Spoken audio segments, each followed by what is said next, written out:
Good evening and welcome to the Drive at 5 on the IntellectualRadio.com/iHeart radio station. I'm your host, Roman. We have a great show planned for you today.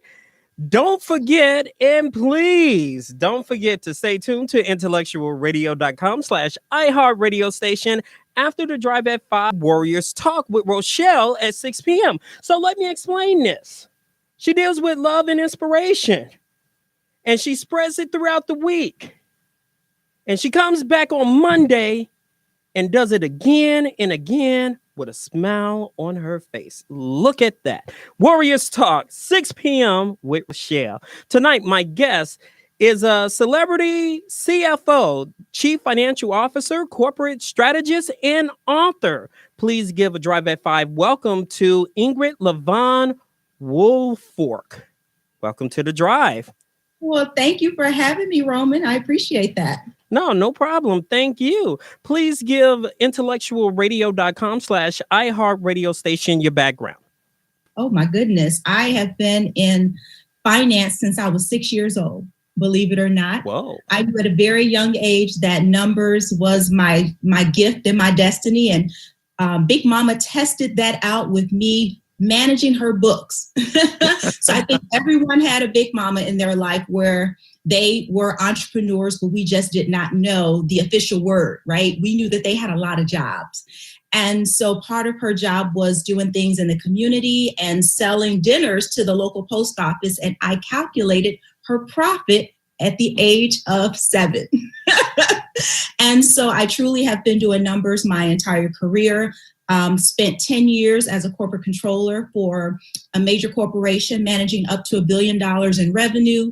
And then I got tapped by a celebrity in LA to do some profit strategies, and a little Black girl ended up in Hollywood doing what she loves for corporate and turned into doing things for celebrities the same way. So it has definitely been a blessing, and it's been a journey. You helped celebrities with their finances and help them save as well. Can you name some celebrities that you assist with their finances over the past, or is it confidential? Well, actually, it's funny you mentioned that, because most of them are confidential, because, people connect money and finances to a bad thing versus a positive thing. And so, of course, we're always trying to change the narrative on that. But I have been the profit strategist for Sunny Girl Entertainment, which is MC Light's company, for the last 5 years. And I don't deal with her personal finances. I work on the business side. And so I, along with her team, is responsible for developing what the business vision looks like. And then, of course, I put the numbers to the vision and we make it come to life. So all the things that you see her do, from DJing to television, we have developed the strategies behind that to make that happen. And you deal with other celebrities too, like Little Mama, am I correct? I've worked with Lil Mama in a talent management profit strategy perspective. I've worked with Kelly Price in the past. I've worked with Yaz's management team, because under Sunny Girl, we have several artists that we also manage. And so I had an opportunity to work with his management team when he was on Empire.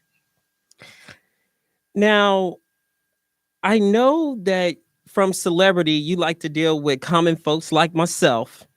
So here we go. So let's deal with this, because they call you the stimulus guru, right? Oh, goodness. So people across the country are receiving their stimulus check, and 13% are Black. You said people should create their own stimulus with the $1,400. How a person can create their own stimulus? Well, I'm so happy that you're a man after my own heart with the numbers, because 13% sounds like a small number, but when you look at the total trajectory of where we are on the wealth vein of finance, typically it's always us, Black and brown people, that are left behind. But the good news is many of us received the stimulus check, and $1,400 was kind of like the entry rate. Or the going rate. If you had a child or 2 children, it was $1,400 for you times the number of kids, plus even potentially a husband, if you made less than $150,000 in your total household. So some people didn't receive just $1,400. They received upwards towards $6,000. And so now you're dealing with a bigger number. And it truly is an opportunity to create your own stimulus. Of course, I tell people that you want to reward yourself. And I know that is probably my personal financial gurus are probably shaking in their boots right now when I say that, because rewarding yourself, it doesn't go in line with saving, right? It means that you're actually doing something for yourself. But we have to give ourselves a little grace and a little break because we've gone through a traumatic time. We've gone through a very traumatic time. And I believe that rewarding yourself by just simply making it through a global pandemic is a good thing. We should definitely take good self-care of ourselves so that we can continue on this journey to thrive through the pandemic and to really get through and taking care of our family and all the things that we need to do. So we definitely want to reward ourselves first. Majority would say, like their day-to-day check, so it's the stimulus. It's gone before the stimulus gets here because of bills, the BILL, bills. Therefore, I don't have any money left to invest. You say there is a way to do both. Can you identify the ways that a person can do both? Well, it's no different from the way that the personal financial model should be working for everyone else. The first thing you always do is save, right? You save 10% of your income. So it doesn't matter whether it's a stimulus check or an income check or a tax return, you always set aside at minimum 10%. And then of course you give. So I don't know if you're affiliated with any type of religious or church or just giving back, you give. But a big portion of that, almost 50%, typically goes to bills. And outside of the 50%, you traditionally should have about 20 to 25% of your income still left over.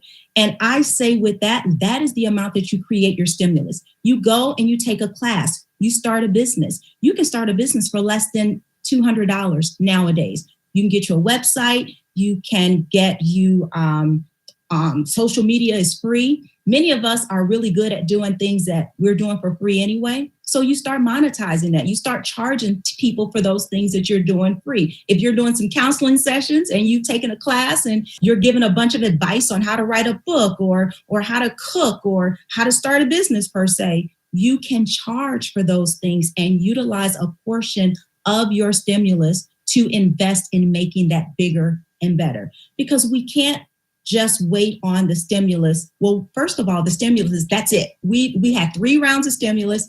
The well is dry. And so what we don't want to do is exit the pandemic in worse shape or the same shape than we did when we entered it. So the best thing we can do is take some of this tax-free money that we are getting and truly look at what do we want to do with our lives beyond where we are today and invest in what that looks like. You mentioned that people need to start paying themselves at least 10% for a rainy day or create a rainy day fund. Explain the 10% in the rainy day fund to us, because every time, I get paid, boy, it's been raining. Well, here's the deal. The first thing you want to make sure you're doing is really looking at how to minimize your bills. We really have to take a step back and say, am I spending more than I'm making? That's really the real conversation that you have to have. Because of course, if you are making less than what you're spending, you're never going to be able to save. So the biggest thing before you can even get to the saving portion is cutting your debt. Why are you spending more than you're making? Where can I cut? Where can I trim? And once you start to see those amounts go down or decrease, then you can see a pathway to, okay, now 10% of, $1,000 and setting aside $100 doesn't feel so hefty. But the biggest goal is we are spending more than we're making, and that's the real conversation. That brings me to my next question, because people on Intellectual Radio / iHeart radio station would say, how? Because I dish out more than I make. I have children, rent, home, car note, and every time I get ahead, there's something else. What about those people who dish out more than what they make, and every time they try to, let's say, try to get ahead, like, I this stimulus, I can put aside a couple of $100, but here comes, the child, and say her dance class is coming up, and there's the fee. Picture day is coming, and then you like, oh, you say, Well, you know what? I have a son. I'm married. I've been divorced, so I've been a single mom as well, and I get it. I've lived that life, and I'm recently married, so I've lived that life longer, than I would have liked to. But the fact of the matter is, that's where sacrifice comes in. That's where we have to truly understand what is our ultimate goal. And if your ultimate goal is to stay where you are, then keep doing what you're doing. But if your ultimate goal is to live a better life and to show your children, per se, that there is better and that you're not robbing Peter to pay Paul, guess what? There may not be a dance class. You may have to tell your child no. That Mercedes that you wanted, the Hyundai is looking a lot better because the note is cheaper. Everybody wants to live in $1 million house, but are you willing to sacrifice and work to that? Or do you want to start in a starter home and make your mortgage better? Make your mortgage a little bit more reasonable. So it's really not about living. It's living below the means that you have and taking a sacrifice. It means saying no to the extra things that we don't think is extra, like going to Starbucks. Okay, that's $10 a day. But when you add it up, that's $50 a week times 12. You look at the small things on where you can cutting cable. Do you need all those channels? Pick up a book. Like, there's just small things that you can do to help you get to a point where it doesn't feel like such a sacrifice, but there will be some sacrifices involved. And that means telling yourself and the kids that want the pictures and the dance class and the video games and all that stuff, no. Can you tell yourself no? Absolutely. I see that dress. Oh, Amazon got this special going on. You know what? I've been in situations where I've done all the wrong things. I've had the bad credit. I've had people tell me no. There was a point in my life where I couldn't even rent an apartment and had to get some help. So when I say you have to tell yourself no, I couldn't be where I am or having a little sparkly dress on if I had kept doing what I was doing. And it was tough. It was tough and it was uncomfortable. And in some instances, Roman, it can be embarrassing. And I think that is probably the biggest challenge. It's the perception of what other people think or see because they put you in a place where they believe you should be doing one thing and you actually can't afford to live that life. And so we continue to perpetuate a lifestyle that we can't afford by trying to impress or keep up with people that think we should be doing something that they probably can't even afford either. So eventually you have to get out of that mode. You have to get to a point where you don't care what people think or care what people say and say, my vision of my life is bigger and better than where I am because I'm tired of losing sleep. I'm tired of picking and choosing which bills I can and can't pay.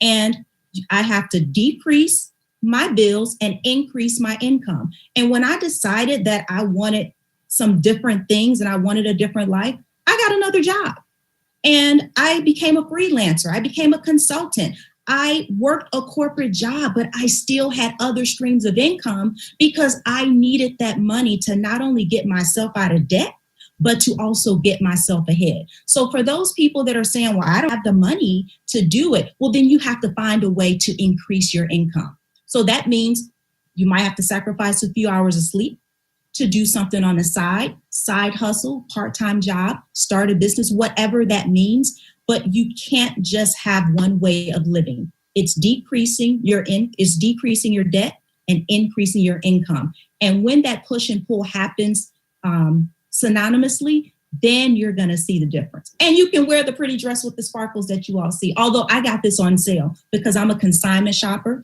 So actually this Roman was on sale. Well, don't get me started with the coupons. When you get those coupons, like that thing in your on your cell phone, and you get those coupons, that's enticing. What you say about that? Well, It's 10% to 20% off. You know you want to go. Well, you know what? First of all, I have to admit that I'm not a couponer. I never have been. But if I was a couponer, I would only clip the coupons of the stuff that I need. Like you need a loaf of bread. You might need some meat. There are certain brands that you use every day that you would want to have a coupon for. But those things that you don't need, you have to leave the coupons to the side. You have to say no to the coupons because it's just adding to money that you really don't have, but in your mind, you think it's a savings, but you can't save what you don't have. And so say no to the coupons other than the necessities that you need in order to run your household effectively and being financially responsible. Let's say, again, I'm listening to the Drive at 5 and you mentioned bad credit. I'm hearing you and I'm feeling you. This is good information. However, I have bad credit. That's good. However, I don't have any capital to start. That's good. However, I have a foreclosure, child support, or repossession on my credit. What you say to those people who have bad credit and other items that I've mentioned to get that start? Well, I can tell you that I'm not a credit specialist and I too had to seek out credit help. And quite honestly, I Googled not only how to fix my credit myself, but I did reach out to a credit agency to help me repair my credit. And Roman, the first thing I identified was some of those things were so old that they were impacting my credit that shouldn't have even been on there. I'm talking things that were 7, 10, 15 years ago. Those college credit cards, you said yes to everything in college and they're still lingering on your report. Oftentimes, that's part of the reason why our credit is bad, because it's old things that are still there that's damaging us. And then once you clear those things up, and then you have to create a credit plan, whether it's in working with an agency to pay down debt, or it's getting items removed that no longer serve you. And then again, it's looking back and saying, okay, is this scenario where I may have to file for bankruptcy? I think in our community, we have shunned bankruptcy as a way, we thought it was a way out. It was the lazy way out. But quite honestly, most millionaires have used bankruptcy as a way to wealth, right? And sometimes it is cutting corners. But the fact of the matter is you have to identify a credit cleanup strategy that is specific to your situation, whether it be child support, alimony, repossession of a car, foreclosure. People have recovered from all of those things that you've named. You just want to get connected to the right source and be willing to do the work, because I wrote a lot of letters to Equifax, TransUnion, and Experian and asking them to delete things. I had to do some of the work myself, but then after I did so much, I then reached out to other people that could help me clear that up. But there's no credit issue that you can't overcome. There's no credit issue that I know of that people cannot make it through to the side of good credit. You mentioned a person can thrive during the pandemic. How a person can thrive during a pandemic with little means or resources to thrive? When you think of thrive, people think of excitement of just, going through. But when I say thrive, sometimes it simply means appreciating the fact that you're still here. Over 500,000 lives lost. Majority of them are in Black and Brown communities. We have definitely, those of us that are left here have an opportunity to determine what we want our next life to be. And this is the time. So a part of thriving through the pandemic is really envisioning your life how you would like it to be versus where it is. Because right now it's still a little dismal. You can't connect with family. In some instances, some people want to get the vaccine, but they can't. So there are still a number of personal hurdles. But what do you want to look like when you come out? How do you want your life to look? What do you want your life to look like? How do you want it to be? And when you start to envision what that looks like, then you get that excitement and that drive back. And then the second is doing a SWOT analysis. So I know people are like, well, I don't know what that is. That sounds like something people do in corporate. Well, it is. But the traditional SWOT analysis has been strengths, weaknesses, opportunities, and threats. That's like the business SWOT analysis.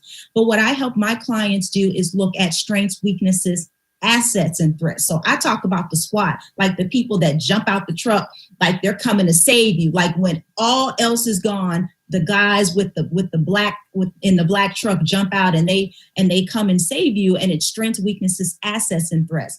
And assets is really important because you really can't change your life until you truly look at who you owe, which is your liabilities, and what you own, which is your assets. And who you owe is that whole credit piece and saving and decreasing your debt. And what you own is also improving your credit, but trying to buy a house. This is a really good market. This is a buyer's market right now. Interest rates are low. The credit limits are changing. The non-conforming limits for real estate, if you want to buy a single family home and you have decent credit, I think the like 600 and 620 credit, you can get up to $548,000 home for 10% or less down. So it's really, again, making sure that you're connected to the right resources so that you can get access. A big problem of why we're not thriving as quickly as other communities is access. It's access to information, it's access to resources, and it's access to capital.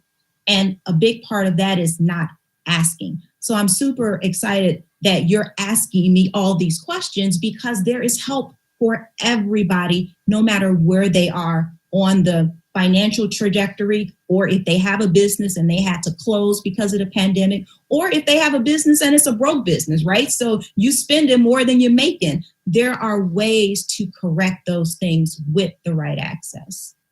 Yeah, I have a Sanford and Son business. No, I'm just joking. You mentioned a person can start over after the pandemic.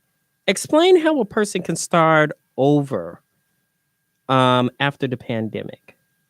Again, starting over is simply not being the same person or in the same position than you were in. And secondly, figuring out, what does that lifestyle look like? What does it look like? How much money do you want to make? What type of business do you want? Do you have children that are going to college? What does that look like? Are you on the edge of retirement? Starting over simply means doing things different than the way you used to do it. And starting over for a pandemic is no different from starting over after a divorce. You acknowledge where you are, you accept your circumstances as they are today, but also start to invest in what that new life and that new lifestyle looks like. Again, getting access to resources. And then the biggest thing, Roman, is execution. We want these things, we see these things, in many instances we believe it, but without actually executing and implementing a plan that actually works to make it happen, it's all for naught. So a huge part of starting over is doing those things, but just simply, like Nike say, just doing it. Speaking of just doing it, a lot of people would say how to make more money than what you got. And that's the biggest, without the excuses or without that. So I'm going to ask that question to you. How to make more money than what you got? You have to get additional revenue streams. I grew up in a household, and maybe it's, I would say maybe it's simple for me because I grew up that way, but I grew up in a household where everybody had at least 2 jobs. That was like the going rate in our house, right? And so you had a day job, you had a 9 to 5, but everyone had something else that they did, whether they wanted to do it or they were good at it. So you want to determine if you need extra money and you want to increase your income, you have the ability to do it, whether it's through getting a part-time job or it's through starting a business. I chose independent consulting and freelancing very early on because I knew that numbers was not only my mission, but I knew that there was a gap. So if you want to start a business, look out into the marketplace and say, where are the gaps? What can I fix? What can I change? What can I impact, and where can I be a solution to a problem that is consistent? And start charging people for it. Stop doing things for free, as I mentioned it, and start monetizing it. Again, there are part-time positions everywhere. There are virtual assistant positions, things that you can do now that you used to have to go into an office to do. Working in this remote virtual world has truly opened up the opportunity to make money right from home. So when those kids are asleep, you may have to pull 2 or 3 or 4 hours in doing some virtual work. Or you may have to get up an extra 2 or 3 hours before you go to that 9 to 5 and do some independent consulting. There is always a way to make money. The excuse is not that there's not enough opportunity. The excuse is execution.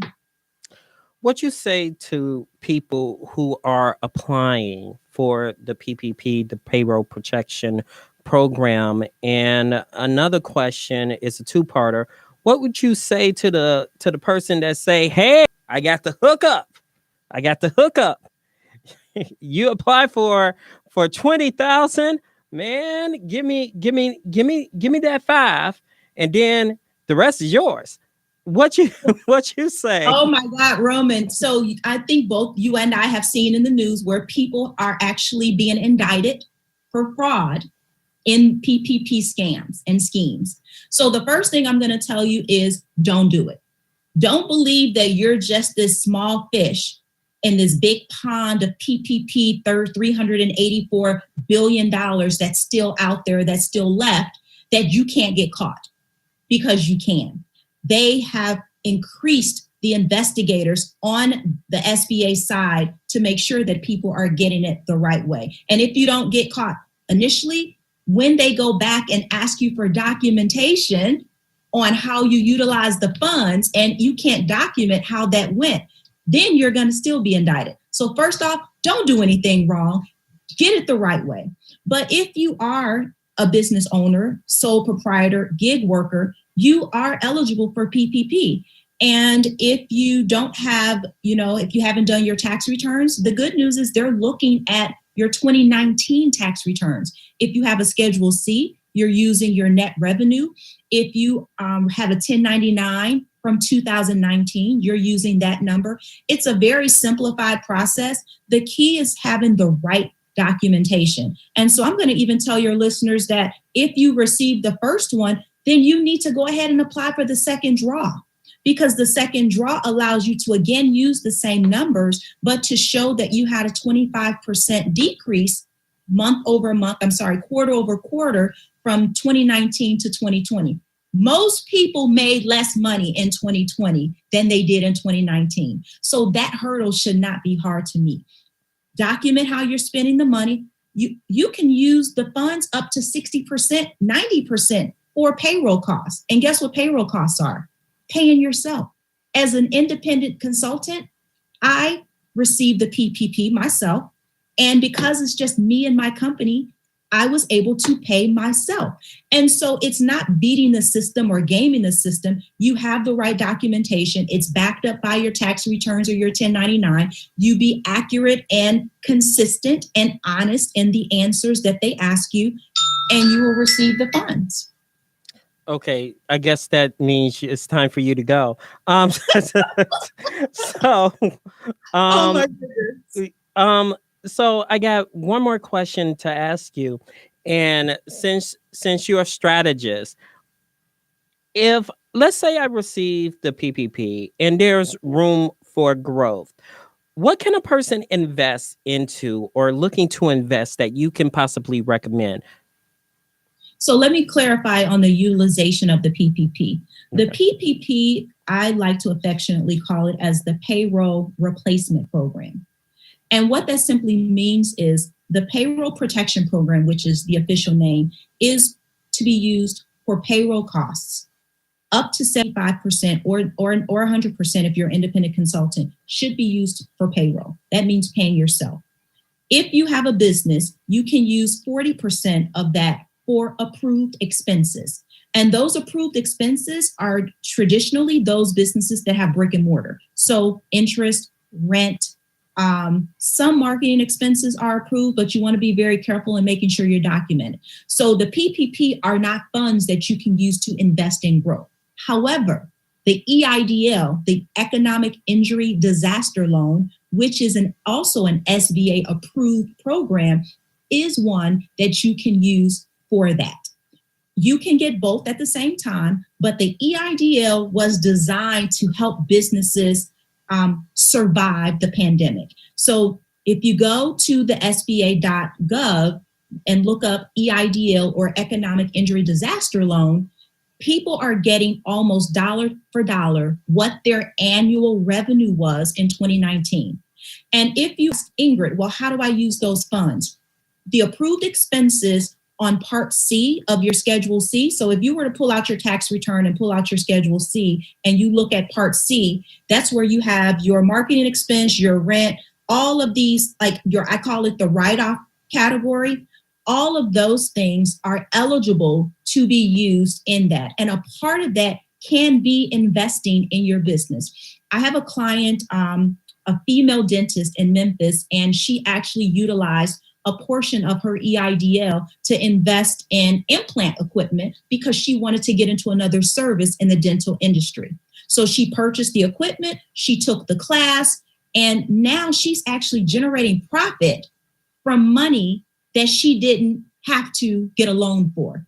And so now she's able to pay that money back quicker because she took that and invested it into her business. So you can invest in your business. And quite honestly, this is the time to do it, but you want to utilize the EIDL fund versus the PPP. So please give IntellectualRadio.com/iHeartRadio station where they can get in contact with you. You can reach me at profitnowcfo.com. You can follow me on Instagram at I am Ingrid Levon. I love the questions. I get tons of DMs every single day about the PPP. And also, if you follow me on Instagram, every Tuesday night, I do a free PPP and EIDL class. And I do strategy sessions and hotspots where I take questions from people that have actually received the funds and what to do with it, or people that are struggling to get it. I also answer those questions. And quite honestly, Roman, tomorrow I'm celebrating my 52nd week. I started doing these free sessions when the pandemic started. And tomorrow night will be our 52nd Tuesday of doing this. We have upwards from 300 to 500 people every single Tuesday just looking for information to grow their business and to make sure they get access to the right level of funds. So if you want to do that, you can join us. You can follow me again at I am Ingrid Levon, or you can find me at profitnowcfo.com. Well, don't be a stranger to the Drive at 5. Hopefully you enjoyed us.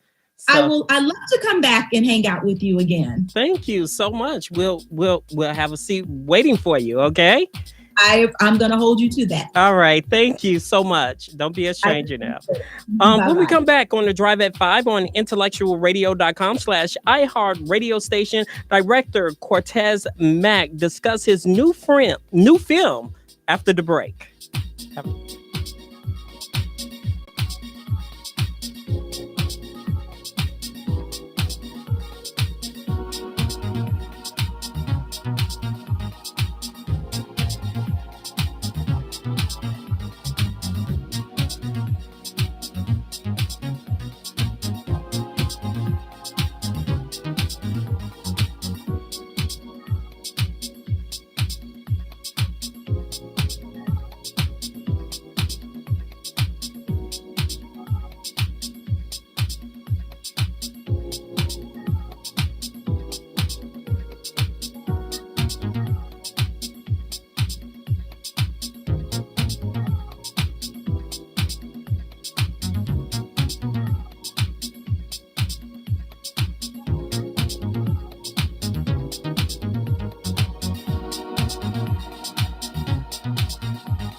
We're back on the Drive at 5 on intellectualradio.com/iHeart radio station.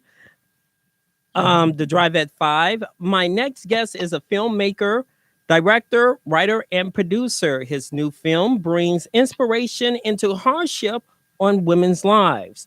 The film is entitled My Sister's Cup. Please give a Drive at 5 welcome to Cortez Mack. Welcome back to the Drive, sir. How you doing, sir? Pleasure. All right. Please give intellectualradio.com/iHeart radio station an update since the last time you were on the show. Oh man, the last time I was on your show. Well, first appreciate you allowing me to come on. Squeeze me in somewhere. Last time we was on a mental health topic, and that was at the point of my short film Bobby, and that has took over the country.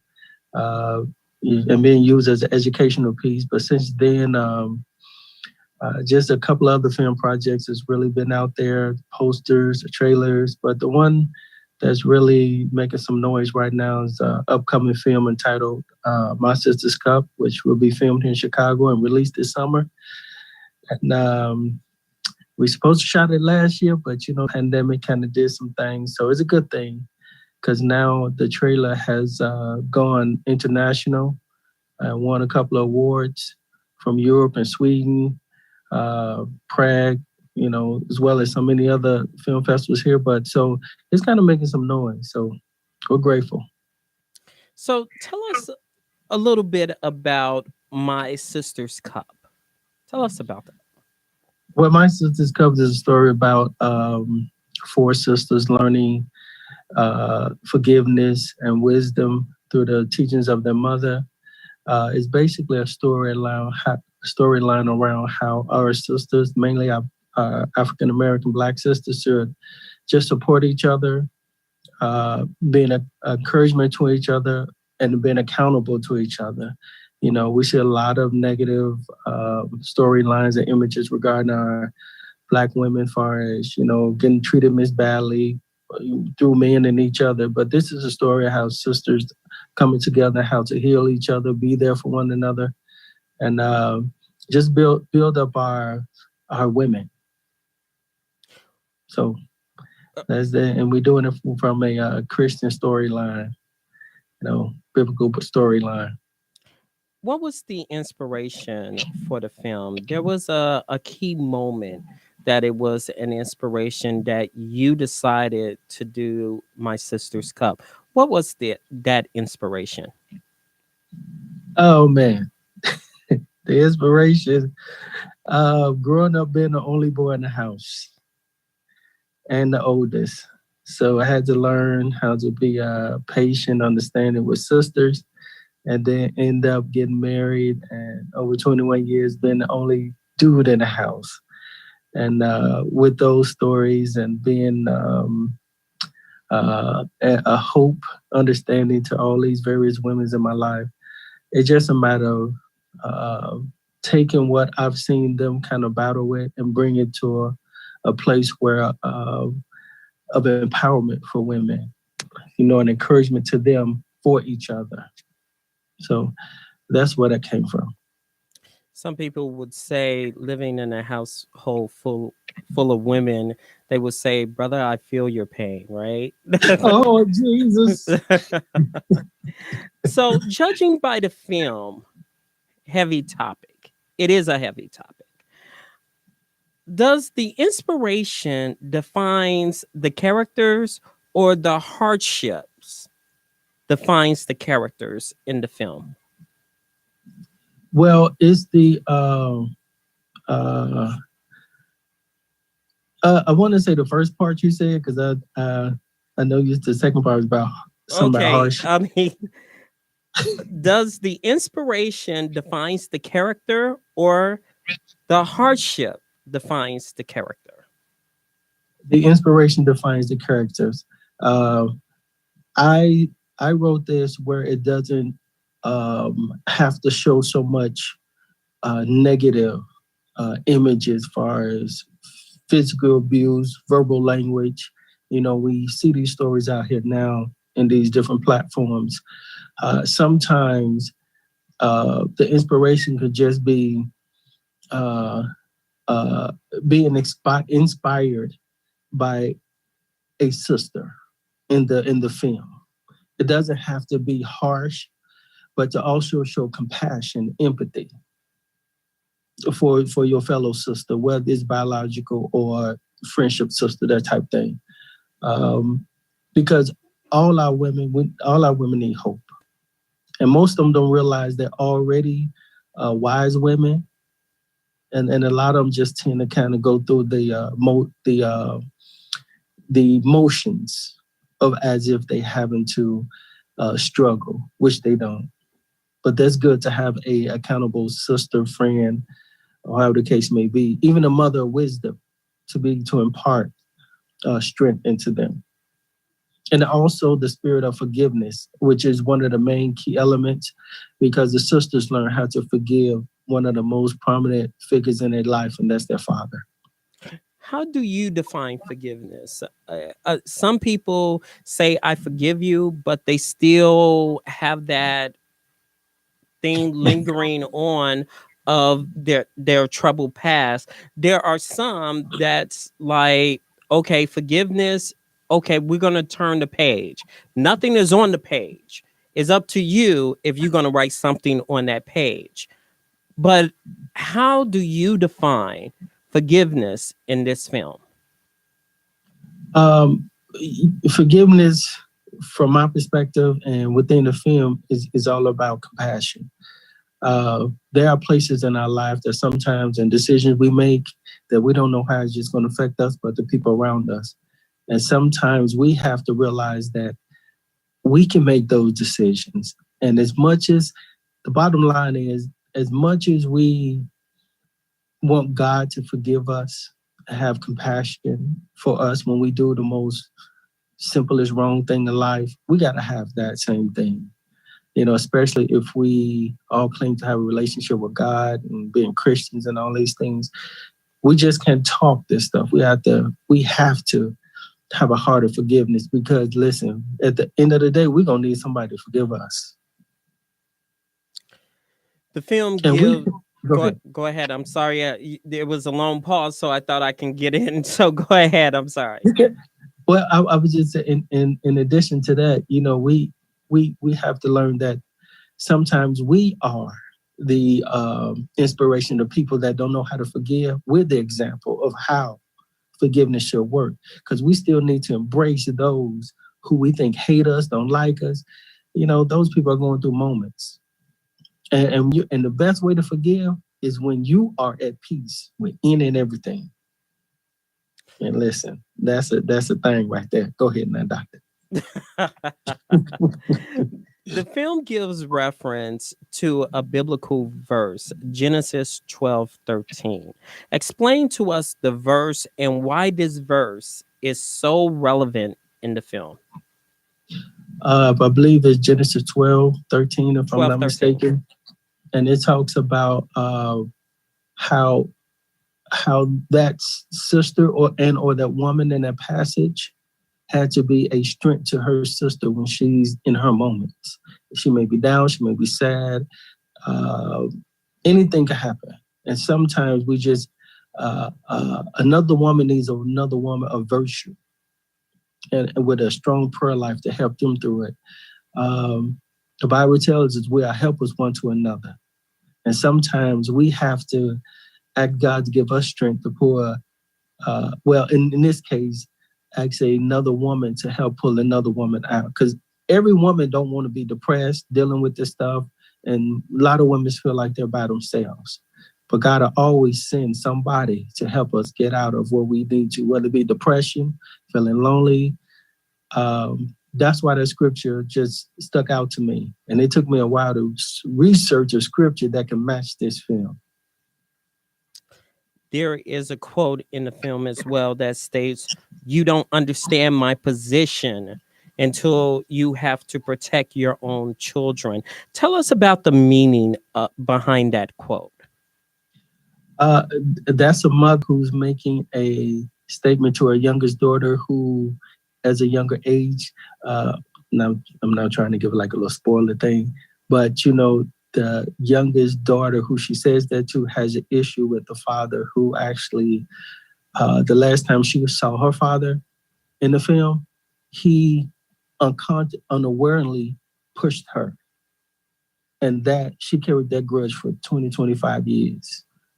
And she had an issue with her mom to try to understand why you kind of let daddy do all this to us. And the mother was just saying, until you have children, especially girls, you will never understand what I have to do to protect you all. And that was a mother speaking from her heart to her youngest daughter, to help her daughter get on the road to start healing through forgiveness for her father. Because whether the young girl believed it or not in that moment, her void was her father. Her healing was her father. And that's why the mother was saying that I have to protect you to make sure you're good in relation to your father. There are majority, I wouldn't say all, but majority of Black women that have known someone that has gone through this or been through it themselves. The healing process is wow. I mean, you don't want to be in their shoes when they're healing. And sometimes it's a personal vendetta towards other men. In writing the script, how you balance the two and make sure that one doesn't dominate the other, but it's a lot to say in the film. Man, that is a beautiful question. I'm trying to tell you. And you're the first one to ask something like that. Listen, in having that experience, being the only boy in the house, I have my story where you grew up and the household wasn't always the best. But being brought up in church, you learn things, which we're supposed to do. We learn how to have compassion. That spirit of anger can take us to a deep, dark place. Thank God I've never been there. And that anger can create a spirit of unforgiveness, which can lead to a long history of grudges. And that will keep us bound. But I've learned that in my walk with Christ, that you have to be in a place where you have to hear the Father, which is God. And he can speak to us and give us what we need to say, even in our moments. And I'm relating this to your question, is that the Bible tells us soft words turn away wrath. We're so busy preparing to be combative that nobody's going to take advantage of me or do all these things. But in life, we have to take those L's. Some people will use us, but on the other side, we will use some people. But we have to have compassion and be considerate on the other side of the shoe. Like, I don't know what your life experience has been coming up, but I still have to have compassion till you may be angry. I still have to understand your position and don't make it about me. Be selfish. And that's how we start.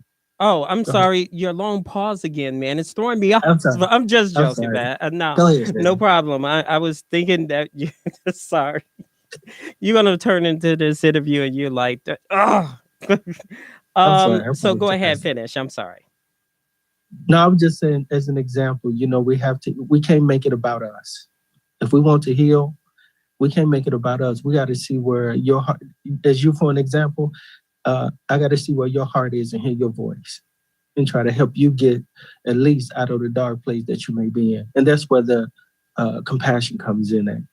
And the father in this story, it becomes so compassionate that what he did in his early years, he felt he's not worthy to even be the father to these daughters no more. But they forgave him. So please give IntellectualRadio.com/iHeart radio station where they can get in contact with you. Facebook. I'm the only Cortez Mac. Instagram, which is my email, jkbu2003@yahoo.